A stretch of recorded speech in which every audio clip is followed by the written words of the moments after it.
दोस्तों, आज हम लोग देखेंगे बिहार एसएससी के लिए स्टैटिक जी के और बेहतरीन क्वेश्चन ये सब है। बेहतरीन क्वेश्चन में पहला क्वेश्चन है, प्रोजेक्ट एलिफेंट कब शुरू हुआ था? तो 1992 में। 1992 में प्रोजेक्ट एलिफेंट कब शुरू हुआ था? 1992 में। प्रोजेक्ट एलिफेंट कब शुरू हुआ था? 1992 में। तक्षशिला विश्व का सबसे प्रथम विश्वविद्यालय यहीं पर था, तक्षशिला। तक्षशिला किन दो नदियों के बीच में है? तो सिंधु और झेलम। सिंधु और झेलम। तक्षशिला किन दो नदियों के बीच में है? सिंधु और झेलम। प्रोजेक्ट एलिफेंट कब शुरू हुआ था? 1992 में। प्रोजेक्ट एलिफेंट 1992 में। तक्षशिला किन दो नदियों के बीच में है? सिंधु और झेलम। विश्व का सबसे युवा देश कौन है? विश्व का सबसे युवा देश कौन है? दक्षिणी सूडान। दक्षिणी सूडान 2011 में आज़ाद हुआ था। दक्षिण सूडान कब आज़ाद हुआ था? 2011 में। विश्व का सबसे युवा देश कौन सा है? दक्षिणी सूडान। दक्षिणी सूडान। आगे, सम्मा चकवा त्योहार किस राज्य में मनाया जाता है? तो बिहार में। सम्मा चकवा त्योहार किस राज्य में मनाया जाता है? बिहार में। विश्व का सबसे युवा देश दक्षिणी सूडान। तक्षशिला किन दो नदियों के बीच में है? सिंधु और झेलम। प्रोजेक्ट एलिफेंट 1992 में। कपास किस कुल से संबंधित है? तो मालवेसी। मालवेसी। कपास किस कुल से संबंधित है? मालवेसी। सम्मा चकवा त्योहार किस राज्य में मनाया जाता है? बिहार में। सम्मा चकवा त्योहार बिहार में। सम्मा चकवा त्योहार बिहार में। तक्षशिला किन दो नदियों के बीच में है? सिंधु और झेलम। मुंगिया पतन किस देश में स्थित है? तो बांग्लादेश। बांग्लादेश। मुंगिया पतन किस देश में स्थित है? बांग्लादेश। मुंगिया पतन बांग्लादेश। सम्मा चकवा त्योहार बिहार में। विश्व का सबसे युवा देश कौन सा है? दक्षिणी सूडान। पके हुए अंगूर में क्या पाया जाता है? तो ग्लूकोज। ग्लूकोज। पके हुए अंगूर में क्या पाया जाता है? ग्लूकोज। पके हुए अंगूर में ग्लूकोज। दांडी यात्रा में महिलाओं को शामिल होने के लिए कौन प्रेरित किया था? तो सरोजनी नायडू। सरोजनी, बहुत भी क्वेश्चन है। सरोजनी नायडू। दांडी यात्रा में महिलाओं को शामिल होने के लिए किसने प्रेरित किया था? तो सरोजनी नायडू। बिहार में गंगा नदी कितने जिलों से होकर जाती है? बिहार में गंगा नदी कितने जिलों से होकर जाती है? तो 12 जिलों से। कितने जिलों से? 12 जिलों से। बताइएगा। प्रोजेक्ट एलिफेंट की शुरुआत 1992 में। प्रोजेक्ट एलिफेंट की शुरुआत 1992 में। तक्षशिला किन दो नदियों के बीच में है? सिंधु और झेलम। विश्व का सबसे युवा देश दक्षिणी सूडान। चकमा त्योहार कहाँ मनाया जाता है? सम्मा चकवा त्योहार बिहार में। कपास किस कुल से संबंधित है? मालवेसी। मुंगिया पतंग किस देश में स्थित है? बांग्लादेश में। पके हुए अंगूर में क्या पाया जाता है? ग्लूकोज। दांडी यात्रा में महिलाओं को शामिल होने के लिए किसने प्रेरित किया था? सरोजनी नायडू। बिहार में गंगा नदी कितने जिलों से होकर बहती है? तो 12 जिलों से।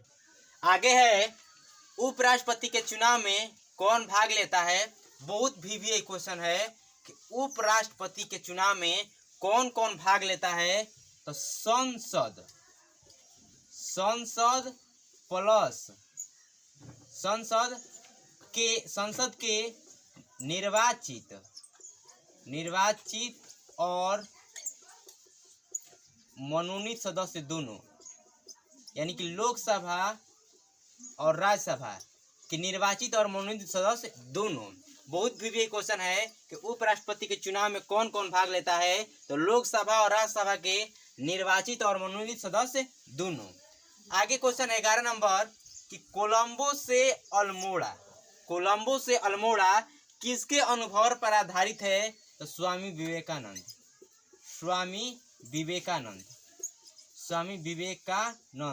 कोलंबो से अल्मोड़ा किसके अनुभव पर आधारित है? स्वामी विवेकानंद। जौनपुर शहर की स्थापना किसने किया? फिरोज शाह तुगलक।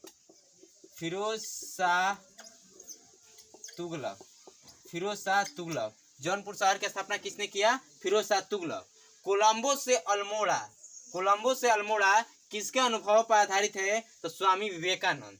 जौनपुर शहर की स्थापना किसने किया? फिरोज शाह तुगलक। कोयला किस प्रकार की चट्टान है?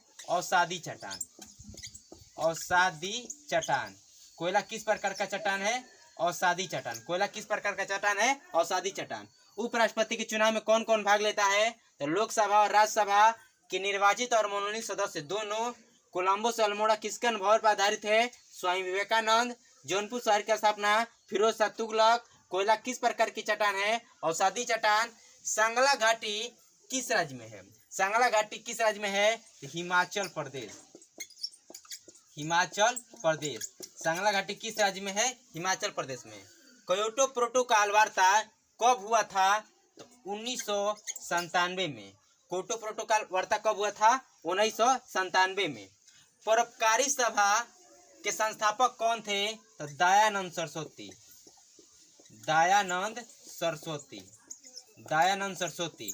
परोपकारी सभा के संस्थापक कौन थे? तो दयानंद सरस्वती। Kyoto protocol 1997। सांगला घाटी किस राज्य में है? हिमाचल प्रदेश में। कोयला किस प्रकार की चट्टान है? अवसादी चट्टान। लव शब्द किस खेल से संबंधित है? टेनिस से। लव शब्द किस खेल से संबंधित है? टेनिस से। चियापास का पठार कहाँ है? Mexico.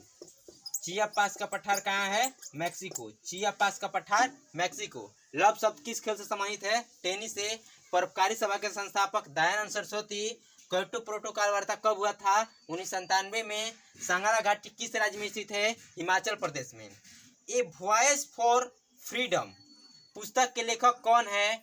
A voice for freedom पुस्तक लेखक नयनतारा सहगल। नयनतारा सहगल। नयनतारा सहगल। बताइएगा उपराष्ट्रपति के चुनाव में कौन कौन भाग लेता है? तो लोकसभा और राज्यसभा के निर्वाचित और मनोनीत सदस्य दोनों। कोलंबो से अल्मोड़ा किसके अनुभव पर आधारित है? स्वामी विवेकानंद। जौनपुर शहर की स्थापना किसने किया? फिरोज शाह तुगलक। कोयला किस प्रकार का चट्टान है? अवसादी चट्टान। सांगला घाटी किस राज्य में है? हिमाचल प्रदेश में। क्योटो प्रोटोकॉल वार्ता कब हुआ था? 1997 में। परोपकारी सभा के संस्थापक दयानंद सरस्वती। परोपकारी सभा के संस्थापक दयानंद सरस्वती। लव शब्द किस खेल से संबंधित है? टेनिस से। चियापास का पठार कहाँ है? Mexico. A voice for freedom पुस्तक के लेखक कौन है? नयनतारा सहगल।